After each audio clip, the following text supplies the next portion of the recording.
Ya digo, Sí. y a veces es lo que yo te comentaba recién, si uno está en actividad, capaz que estas cosas no le da mayor importancia y le sigue pegando.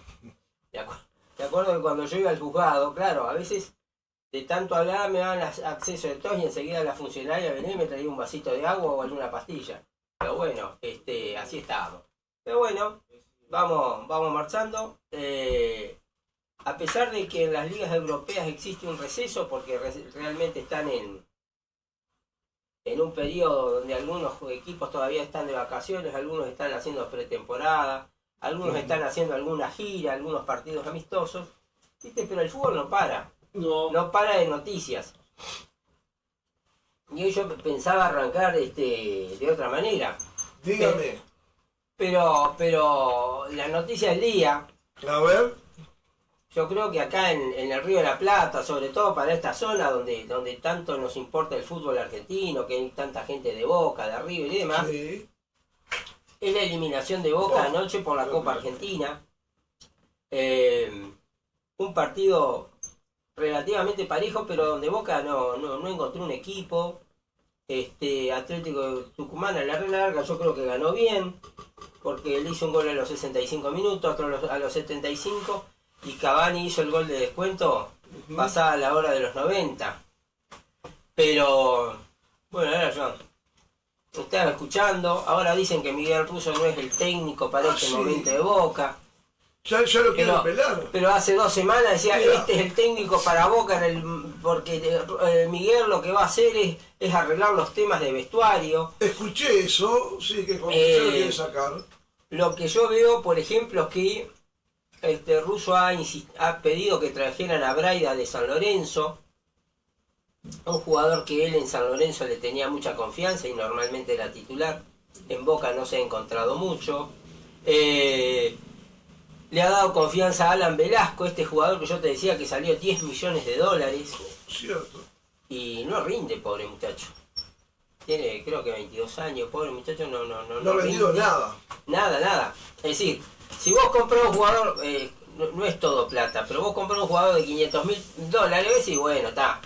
Pero un jugador de 10 millones de dólares, que 10 millones de dólares es plata, aún en el mundo del fútbol, y aún para el mercado argentino, y no rinde. Trajeron a Paredes como la gran solución. Yo digo, hay algunas decisiones de algunos jugadores que tienen que ser muy hinchas de un cuadro. Tienen que extrañar mucho sus afectos, porque Paredes estaba como para tener por lo menos 4 años más en Europa. No te digo jugando en la Roma, pero capaz que en otro equipo de Italia, de España o de otra liga. Un jugador de selección, pero decidió volver. Bueno, pensaban, bueno, ahora con Paredes se junta con Ander Herrera, más lo que pueda aportar Bataglia, adelante Merentiel y Cavani, y ¿sabes qué? Les pasamos el trapito a todos, ¿no? Claro. La gente es muy No fue así. ¿no? Paredes si bien jugó un buen partido, pero no puede solucionar todo. Creo que Boca desde Bataglia para acá ha sido un cúmulo de individualidades. La gente de Boca tiene mala memoria, pero gran parte de este ciclo, desde cuando llegó Cavani hasta el día de hoy, muchos partidos los salvó Cavani. Sí. Con sus goles o con sus pases gol y con su sacrificio, ¿está? Y con su sacrificio. Entonces, yo creo que hoy por hoy que le den palo tanto a Cavani me parece que es injusto para todo lo que ha dado Cavani y para todo lo que ha tratado de arreglar la interna de Boca. Ahora, ayer Boca jugó con Marquezín. Si vos escuchabas hace un mes y medio, decían Marquezín es el arquero de Boca, Boca tiene arquero para mucho tiempo, qué gran arquero que es Marquezín, es muy buen arquero. Más de una vez he estado en la selección argentina y sin embargo, bueno, en los últimos partidos ha tenido algunos errores. Y dejamos de lado aquel incidente contra Alianza Lima, que no se sabe si él le pidió a Gago no atajar en los penales, lo cual me llama la atención, o eso ya se había hablado. Pero bueno, Ahí la imagen que ponen los diarios ahí de Boca, no sé si la está viendo usted. Sí, sí, sí. Pobres, salen muertos, ¿no? Claro, no, y aparte, fíjate una cosa que Bray, que era un arquero en ascenso para Boca, lo terminaron quemando y ahora ni siquiera está a la vez entre los suplentes. Y viste cuando vos decís, vos tenés que cuidar también el capital que tenés. Bueno, Sí. Peñarol y Nacional a veces no lo han hecho. Bueno, y después jugó con Barinaga, Miguel Russo le tiene más confianza, me parece, que a Advíncula. Lo volvió a poner a Bataglia, que normalmente con él estaba jugando de 5, lo volvió a poner de marcador central. Pellegrino, un jugador que no había contado para Boca y para los anteriores técnicos de Boca. Había estado cedido en varios equipos, ahora para Miguel resulta un jugador que es importante. Y de lateral izquierdo puso a Fabra. El colombiano que si bien tuvo buenas actuaciones, y ha sido un jugador referente durante muchas temporadas, pero hace 2 años que prácticamente no juega en Boca. Lo que está claro que Miguel Russo no lo quiere a Sarachi, no lo tiene como primera opción de cambio. ¿Es cierto? ¿Está Sarachi en el plantel? Sarachi se habla que va a ir a Independiente, fue pedido por el técnico Independiente, pero poner a Fabra ayer en un partido que era, no digo fundamental, porque es los octavos de final, los 16avos de final. Pero si Boca pasaba, bueno, la importancia de la Copa Argentina es que si salís campeón ya tenés un cupo directo para la Copa Libertadores. Bueno, puso a Fabra, un desastre de partido.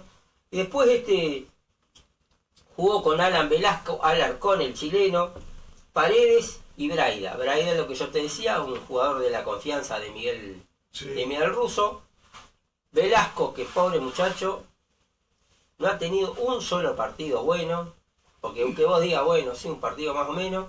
Alarcón, el chileno, que tenía muy buenas temporadas en Perú, en Huracán, tampoco. Y Paredes hizo lo que puso, y arriba Merentiel y Cavani hicieron lo que pudieron, recibieron las pelotas que pudieron, generaron algunas chances de gol. Es cierto que dicen que algunas pelotas Cavani lo erró, pero él fue el que hizo el gol. Y después intentó poner a Zenón, a Blanco y a Aguirre, que no cambiaron el panorama. Yo creo que Zenón tiene que ser titular. E increíblemente, 2 jugadores que estaban siendo titulares, como Advíncula y De Lolo, lo dejó de suplente. Pero la noticia del día, obviamente, es que Boca quedó afuera de la Copa Argentina. Una macana. Y a Boca, al igual que Nacional acá en Uruguay,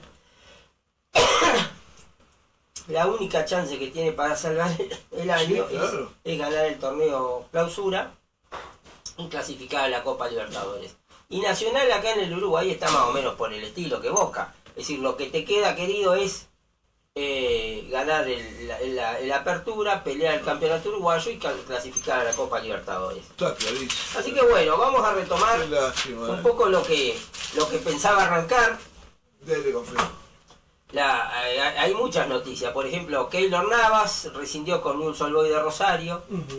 En una situación bastante conflictiva, no se sabe bien si es porque Newell's Old Boys no le pagó lo que le había prometido, o problemas internos con el técnico o el Logro Fabiani, pero rescindió el contrato y se fue al Pumas de México. Qué arquerazo, ¡Ah! Keylor Navas. Pero ya el hecho que haya jugado en la Argentina, Sí. ¿ves? Ahí tenés. Viene a Newell's Old Boys de Rosario. Yo creo que Peñarol, si estaba buscando arquero, era una excelente opción para Keylor Navas, aparte de venir a una ciudad mucho más tranquila que Rosario. Sí, claro. Y un ambiente mucho más amigable que el argentino. Haber venido Keylor Navas y decir, bueno, date el gusto de jugar la Copa Libertadores en una institución como Peñarol. A veces yo no sé qué es lo que pasa, si es tema de contratistas, tema de falta de visión de los dirigentes, pero yo como hincha de Peñarol me hubiesen dicho, mira, traemos a Keylor Navas. Sí, querido, vendé a medio plantel, pero tráeme a Keylor Navas. ¿Está? Obviamente que a veces hay que hacer un sacrificio económico, pero con todo respeto, ¿no? No es despectivo, pero no es lo mismo tener en el arco para una Copa Libertadores a Keylor Navas que a Campaña. ¿Está? Si estás buscando arquero, ahora si decís, no, yo con De Amor y Campaña, tengo absoluta confianza de su rendimiento y me quedo tranquilo, pero si saliste a buscar arquero, saliste a buscar a Muslera, estás buscando a Brian Cortés, que parecía que se hacía, que es el arquero de la selección chilena que juega en el Colo-Colo, y ahora no se hace. Es decir, evidentemente, quiere decir, de Amores se te fue, quiere decir que para el técnico, los arqueros que tenían no son suficientes para enfrentar al resto del año. Entonces, ya te digo, pero Keylor Navas se fue, bueno, no se anda circulando una información respecto a Gonzalo Petit. Aparentemente se está adaptando ahí en el Betis, aparentemente ha participado en algunos entrenamientos. Bien. Es seguro que se va que lo van a ceder al Mirandés, que es un equipo de la segunda división aparentemente. Se habla del Mirandés como se habla de otro cuadro. No se va a quedar en el Betis. Por lo menos este año no. Y voy a decir 2 o 3 cositas respecto a esto. Respecto a este muchacho. Primero, una de las cosas llamativas, por lo menos para mí, que lo vino a buscar un equipo que normalmente no busca jugadores uruguayos. El Betis. El Betis. El último fue el Embo. Y si uno analiza la historia, normalmente no han jugado jugadores uruguayos en el Betis. Yo tuve la suerte de estar el año pasado por ahí por Sevilla y fui a la tienda oficial del Betis, estuve hablando con algunas personas, 20 hinchas, porque... Usted decía que es el más importante de Sevilla. El Betis es más popular que el Sevilla, ¿tá? A pesar de que el Sevilla ha tenido a nivel internacional y a nivel de la liga más trascendencia, pero el Betis dentro de la gente es más popular. Y sin embargo dicen que no... Le llama la atención, pero jugadores uruguayos nunca están en la órbita del Betis. Y vine a buscar a este muchacho. Lo otro, y ahí lo comparo con Recoba. Recoba, un jugador que se había consolidado tanto a nivel del primer equipo como a nivel local, en los clásicos, a nivel internacional. ¿Y sabes en cuánto lo venden? A Las Palmas de la segunda división. Sí. $1,5 millones. Por el 50%, es decir, 3 millones, es decir... Muy poco. Mucho menos que Petit. Entonces decís... Y ahí venimos a lo de siempre, es decir, ¿qué evalúan? Porque Recoba tiene 22 años. También no es que es un viejo. No es decir un jugador, no. Entonces vos decís... Aparte digo, yo sé que mucha gente se va a enojar con lo que digo. Mi señal entre ellos, es decir, Luz Marín entre ellos, vamos a hablar correctamente, Luz Marín entre ellos.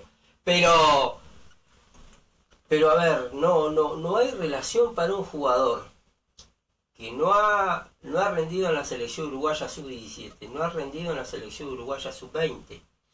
Salvo en el clásico del año pasado que metió un golazo y tuvo una buena actuación. Después en general, sus actuaciones han sido buenas frente a equipos no de mitad de tabla para abajo, sin mayor trascendencia, pero en las que duelen, en algún partido internacional, en algún clásico, no ha trascendido mayormente. Obviamente se supone que el Betis le ha visto condiciones que ameritan que sea una apuesta del futuro. Así que, pero una apuesta del futuro bastante cara, $6 millones por lo menos. Hay algunos que hablan de $9 millones. Pero bueno, llama, por lo menos a mí, que yo sigo el fútbol, los pases y demás, porque en ese sentido Darwin Núñez tendría que salir, no sé, $120 millones, y se habla de 50, 60 millones. No hay mucha relación.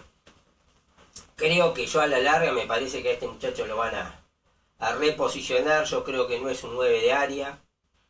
Yo creo que puede ser una buena media punta, o alguien que ande por los laterales, tipo, obviamente no es Kvaratskhelia, pero bueno, por su zancada, por su capacidad, por sus características físicas, que pueda incidir de otra manera jugando por las bandas. Bueno, ojalá que le vaya bien y que todo lo que digo ahora, mirá, te equivocaste de medio a medio, y sea el gran jugador de los próximos años, sobre todo pensando en la selección uruguaya. Todos lo deseamos, claro. Después Camilo Mayada pasó de Peñarol a Danubio, rescindió con Peñarol y se fue a Danubio, un jugador con pasado en selección, en River, en Olimpia, en varios cuadros de México. Pero sin embargo para Aguirre no cuenta. No contó ni cuando le han faltado algunos jugadores en el medio campo, no contó ni siquiera para el lateral derecho. Así que me parece bastante lógico y se ve que no tenía lugar para Aguirre, no era primera opción, no lo fue nunca. Lo otro que me llama la atención que Pérez, que se había ido afirmando en el núcleo de los que jugaban, rescindió y se fue al Olimpia de Paraguay. Entonces, o lo tiene que ver, no se sienten, llegan y no se sienten cómodos, no se ubican, no les gusta lo que ven. ¿Qué cosas pasan? Que vienen, están 5 minutos y se van.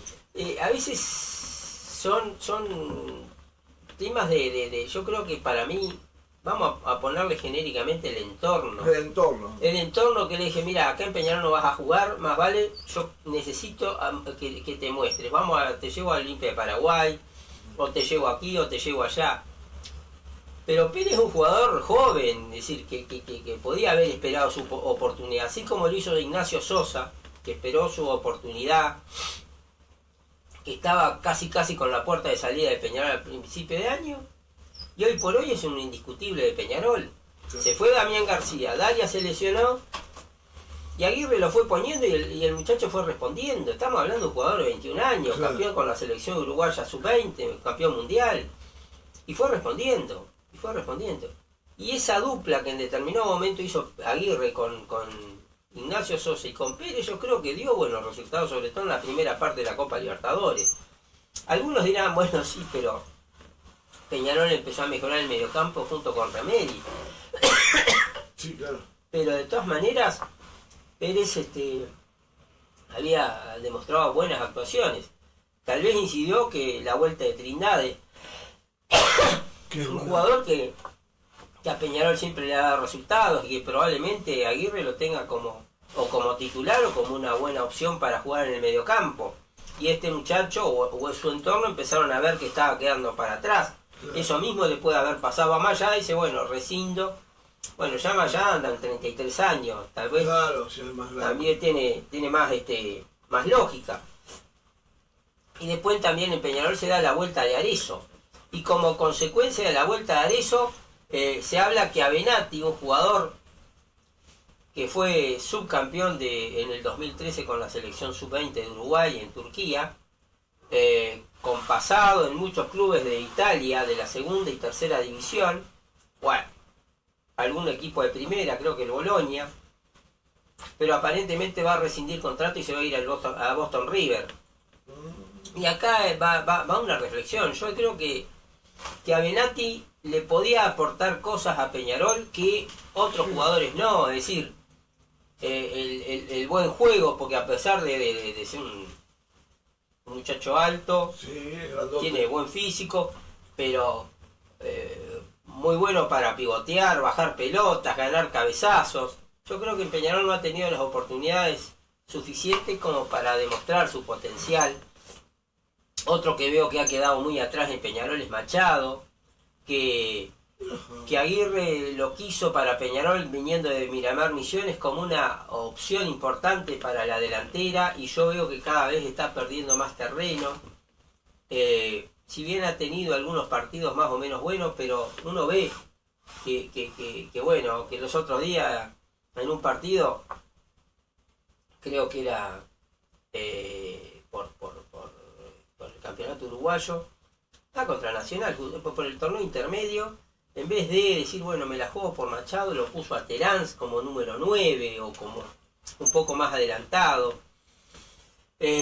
¿Viste? Entonces vos vas viendo que hay algunos jugadores que van perdiendo terreno. Entonces, si traes a Arezzo, y yo la otra vuelta dije, es decir, Arezzo, si deja el Gremio no es porque estaba siendo un jugador importante, deja a Gremio porque no estaba siendo tenido en cuenta mayormente por el técnico. No digo que no jugaba, pero no era la primera opción para jugar, ni siquiera como suplente. Entonces, a veces los representantes o el entorno dice, bueno, vamos a ver si relanzás tu carrera y te volvés a Peñarol. Es la segunda vez que va a Peñarol. Ah, sí. de River, fue al Granada de España, no anduvo, vino a Peñarol ahí, tuvo muy buenos partidos y ahí que termina en el Gremio y ahora de vuelta. ¿Cómo estamos con el jugo de naranja Don Carlos? No, ¿Sí? este es de una marca conocida. Ah, bien. No me dio tiempo para hacer jugo. Está bien. Pero bueno. Pero ya te digo, después las dos noticias internacionales, una que llama la atención y otra que nos toca a nosotros. Primero, lo de Álvaro Rodríguez, el hijo de Coquito Rodríguez. Ajá, hijo de Coquito. Que hizo toda su formación futbolística en la filial del Real Madrid, en el Castilla, con muy buenas actuaciones, siendo goleador del Real Madrid Castilla, que Ancelotti en determinado momento lo lleva al primer equipo del Real Madrid cuando le faltaban algunos delanteros también con buenas actuaciones. El año pasado, la temporada anterior, estuvo jugando en el Getafe también con buenas actuaciones, pero este año no va a contar para Xabi Alonso y el Real Madrid decide hacer una cesión por el 50% de su pase al Elche, un equipo recién ascendido, donde había jugado Álvarez Martínez. No se sabe si este año va a seguir Álvarez Martínez en ese equipo, pero sí el Elche va a contar con Álvaro Rodríguez. Si uno lo mira, yo siempre miro pensando en la selección uruguaya, sería importante que este muchacho pueda afianzarse del Elche, pueda tener buenas actuaciones, porque es lo que yo digo, no tenemos tantos delanteros como pensamos, no tenemos tantos número 9. Y este muchacho había aparecido como algo importante. Fíjate vos que si sería importante en determinado momento para el Real Madrid, que el Real Madrid no lo autorizó a jugar el Mundial Sub-20 donde Uruguay sale campeón. Sí le permite jugar el sudamericano de ese año que fue en enero, que se hizo... O sea que lo tenía en consideración. Que lo tenían como un jugador muy importante. O un jugador dentro del plantel. Ancelotti directamente fue quien lo quiso. Pero después, cuando se inicia la temporada, dice, bueno, para que agarre experiencia y demás, lo prestamos al Getafe. Y bueno, esperemos que realmente pueda relanzar su carrera. Es un muchacho muy joven, 21, 22 años. Entonces tenemos esperanza que, por ejemplo, que yo decía, al igual que Petit, dentro de 3 o 4 años, digamos, bueno, Petit y Álvaro Rodríguez sean los grandes jugadores que tiene la selección, más Núñez, más todo lo demás, pero que vengan empujando. Así que bueno, y lo otro llamativo fue el pase de Retegui. Para que voy a leer el cuadro a que se va al Al-Qadasiyas de Arabia Saudita. ¿Sabes por cuánto? ¿Por cuánto? Por 60 millones de euros. No. Y estamos hablando de un jugador que si juega en la selección italiana... Pero no tiene ninguna relación los valores que usted me está diciendo de un jugador, de otro. No. Ninguna Pero relación. ¿sabes cuánto le toca a Boca por Sí. derecho de formación? $1.600.000. Así. Nada más, es muy poco, me parece. Por derecho de formación. Lo que pasa es que el derecho de formación estaba... este muchacho jugó en River, en Boca, en Tigre, creo que en Talleres, y todos ellos, hasta determinada edad, creo que hasta los 20 años tienen lo que se llama el concepto de derecho de formación. Y entonces, por ejemplo, a River sin despeinarse, para que te voy a decir la cifra exacta,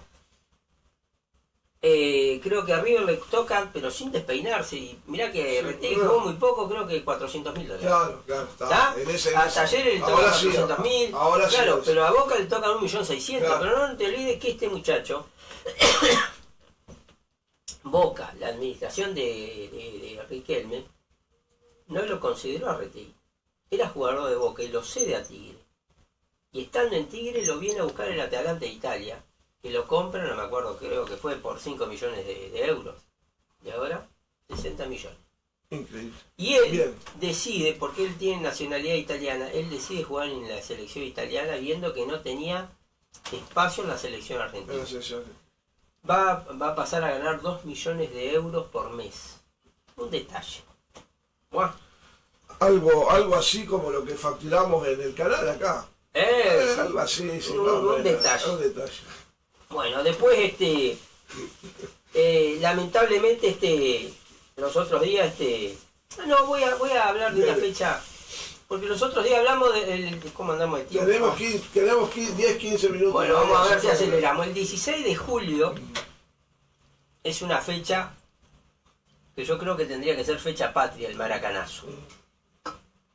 Pero a su vez el 16 de julio de 1916 se jugó en la cancha de Gimnasia y Esgrima de Buenos Aires la primer Copa América, donde participaron Argentina, Uruguay, Brasil y por supuesto y Chile.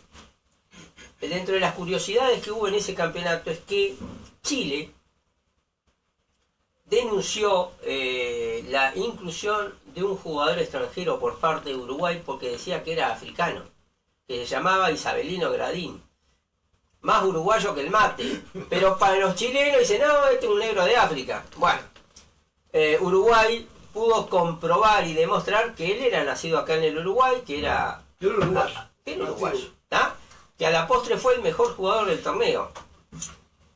Y otro dato anecdótico es que es tal vez de las primeras veces que al jugarse una final por parte de Uruguay, hubo muchos uruguayos que viajaron a Buenos Aires a ver ese partido. Ese partido se jugó con 30.000, o se pretendía jugar con 30.000 personas en la cancha, y no se pudo terminar de jugar porque hubo una avalancha que rompió los portones y desbordó las condiciones o la capacidad del estadio. Incluso en aquellas épocas, 1916 me está diciendo. Seguro, las tribunas eran de madera, muchas de ellas se quemaron, un lío bárbaro porque había solamente 30 policías, y los organizadores decidieron suspender el partido, no jugarlo ese día, y lo jugaron al otro día en la cancha de Racing, en la vieja cancha de Racing, el 17 de julio.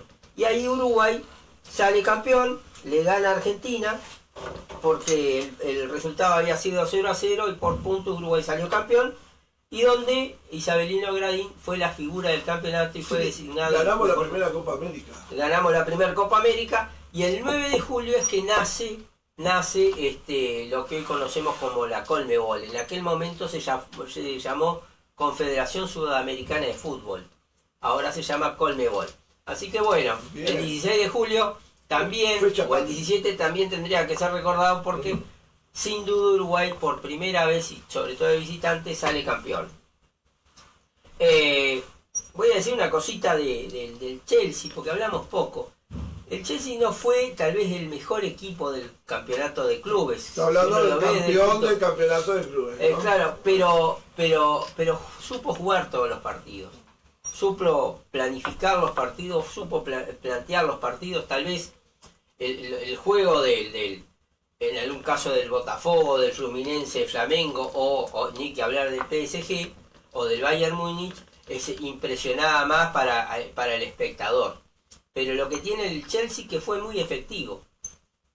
Bajo un concepto que en el fútbol es el ABC y que yo creo que los uruguayos tenemos muy incorporado. Iba a decir, bastante uruguayo suena lo que me está diciendo. Es decir, no nos creemos menos que nadie, pero no nos creemos más que nadie. Yo creo que ese un poco es el ADN del Uruguay, y yo creo que, no voy a decir que el Chelsea nos miró a nosotros, pero creo que en eso explica un poco, es decir, consciente de nuestras fuerzas, pero a su vez sin tenerle miedo al rival. Claro.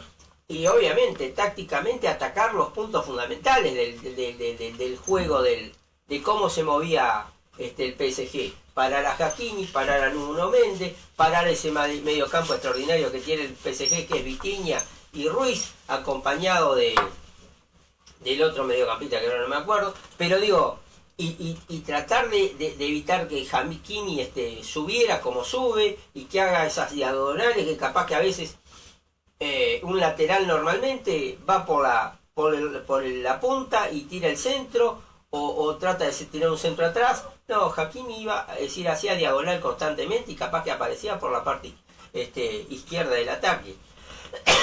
Entonces, eso es importante que a veces se tenga en cuenta, ¿no? Tanto para jugar a nivel de Carmelo o en el nivel de Colonia, como para jugar... Es decir, era como decía el negro jefe. En la cancha son 11 contra 11 y que comienza la función. Y eso es lo que te da tal vez la capacidad, y por eso alguna vez Eduardo Galeano decía que es tan extraordinario el fútbol que el pez chico se puede comer al grande. Totalmente. Y acá obviamente el pez grande era el PSG, que pensaba todo el mundo de fútbol, decía, es un paseo. Después de ver las demostraciones futbolísticas frente al Real Madrid y frente a equipos anteriores, generan los partidos y lo que venía demostrando en la Copa Europea, y bueno, y se encuentra con el Chelsea, un equipo que no había andado bien en la Premier, pero fue afianzándose a lo largo del campeonato. Después vamos a comentar una cosita solamente de también lo que, para demostrar lo extraordinario del fútbol. Uno de los equipos sensación de Brasil, ¿sabés quién es? ¿Quién? Se llama Mirassol, que es del interior del estado de São Paulo. Es la primera vez, fue fundado en 1925 y es la primera vez que llega al Brasileirao, a la primera división. Ajá, sí. Y en lo que va del campeonato brasileño le ganó 4-1 al Gremio, 2-1 al Corinthians, 2-0 al São Paulo, 3-0 al Santos, y empató con Atlético Mineiro, con Inter y Palmeiras. Y bueno, y acá siempre tenemos que terminar hablando de plata. La plantilla en general no supera los 20 millones de dólares frente a esas plantillas multimillonarias. Multimillonarias. Así que bueno, ahí estamos. Bien. El 23 de julio hicieron 30 años que Uruguay salió campeón de la Copa América. Era aquella recordada final con Brasil. Sí, claro. Todo el mundo se acuerda de aquel extraordinario tiro libre de Bengoechea, íbamos perdiendo 1-0 y faltando poco Bengoechea hace ese gol. ¿Ah? Yo estaba en la tribuna Colombes con Carlín, que tenía 5 años. Una emoción terrible, te puedes imaginar, y tuvimos la suerte de que los penales se hicieron sobre ese arco, sobre el arco de la Colombes. Ajá. Vimos obviamente el gol del triunfo, el penal del triunfo de Sergio Martínez, claro. Y vimos la tajada de Alves. La tajada de Alves. Porque a veces viste que siempre vos recordás el gol, el que te dio el pase a salir campeón, pero también si el arquero no ataja una pelota, o si el rival lo erra, pero cuando el arquero ataja, y bueno, Alves atajó un penal que fue fundamental, porque Uruguay en los penales ganó 5-4, o mejor dicho 5-3, porque el último penal de Brasil no se tiró.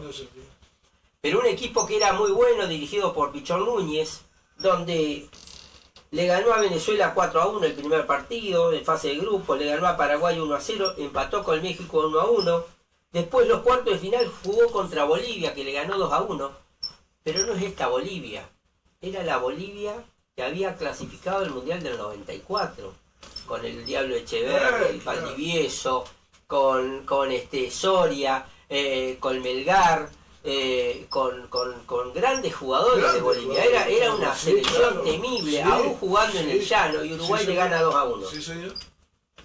Y ahí Uruguay tiene que jugar la semifinal con Colombia, la Colombia del 94, también una muy buena selección, que en esa época el antecedente principal tenía cuando vapuleó a Argentina y visitante 5-0, que no era poco. ¿Tá? Era toda una proeza. Después, claro, Colombia, ¿ves? Ahí volvemos a lo que yo decía respecto al Chelsea. Colombia fue a ese Mundial 94 pensando que iba a salir campeón y pensaba que era un paseo y tal. El problema y pierde con Estados Unidos, queda eliminado. Es cierto. Después, tristemente, ese jugador que se hace el autogol, que fue Escobar, lo terminan asesinando al mes de volver del campeonato mundial.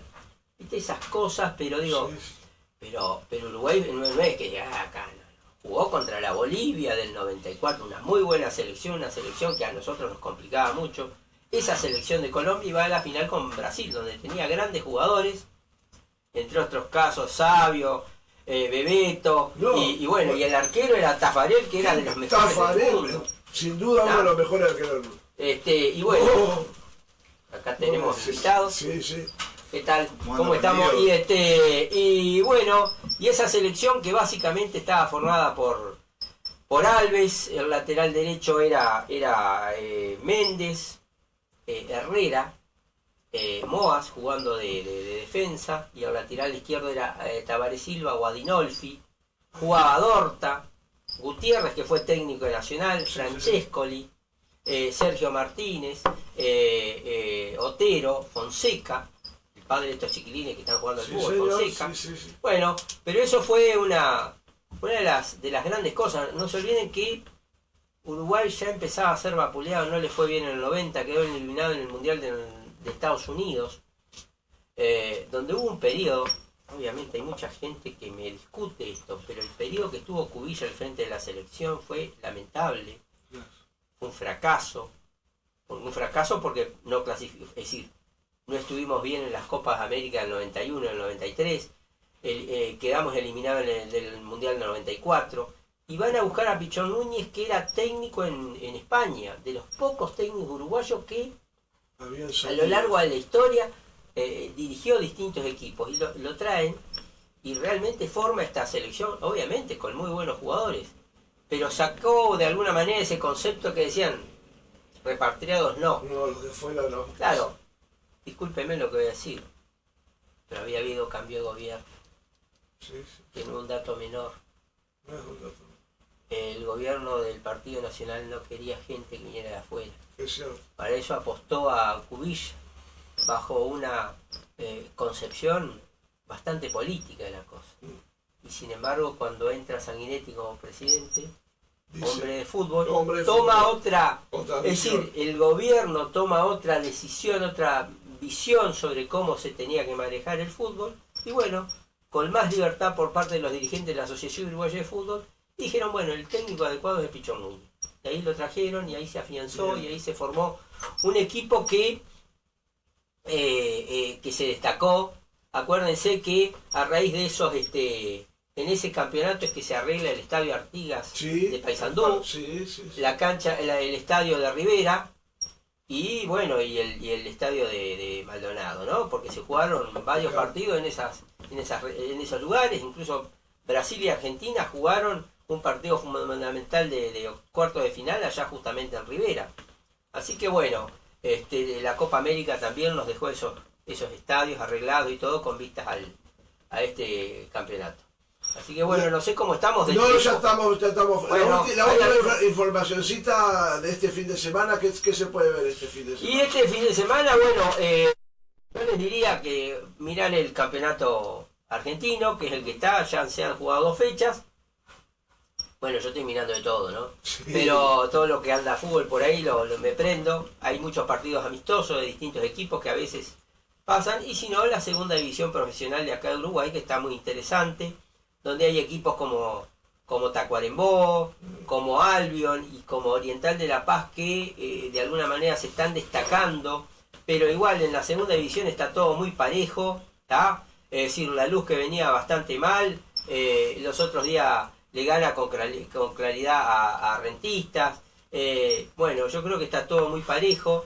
De alguna manera se ha partido la tabla anual, pero de todas maneras yo los invito a la gente que bueno, que los sábados a las 10 de la mañana, 10 y media, dice, a ver qué hay acá disculpen el chivo, por BTV, o en la tarde, pero bueno. Y bueno, un poco de Peñarol y Nacional. Sí.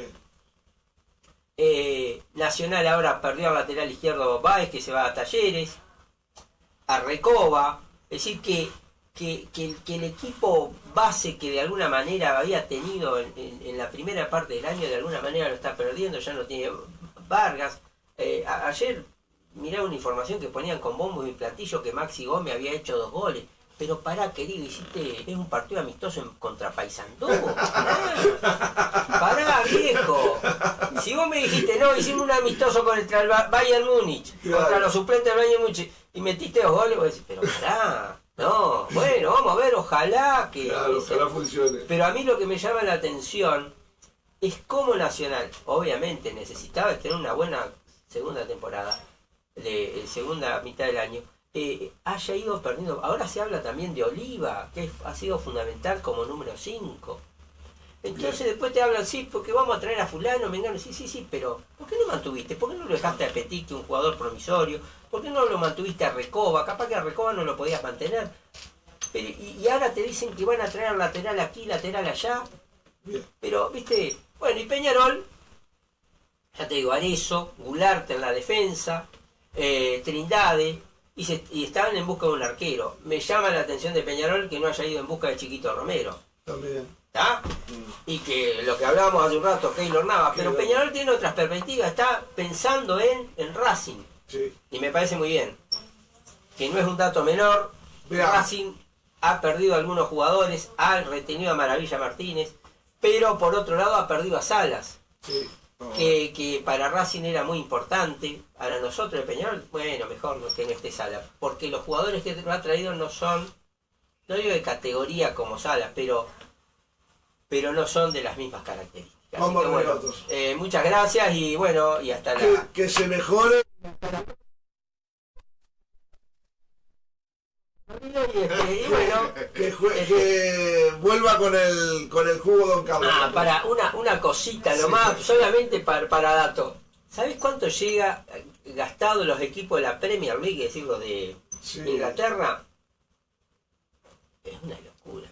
1.750 millones de euros. Ah, Y que todavía no termina el periodo.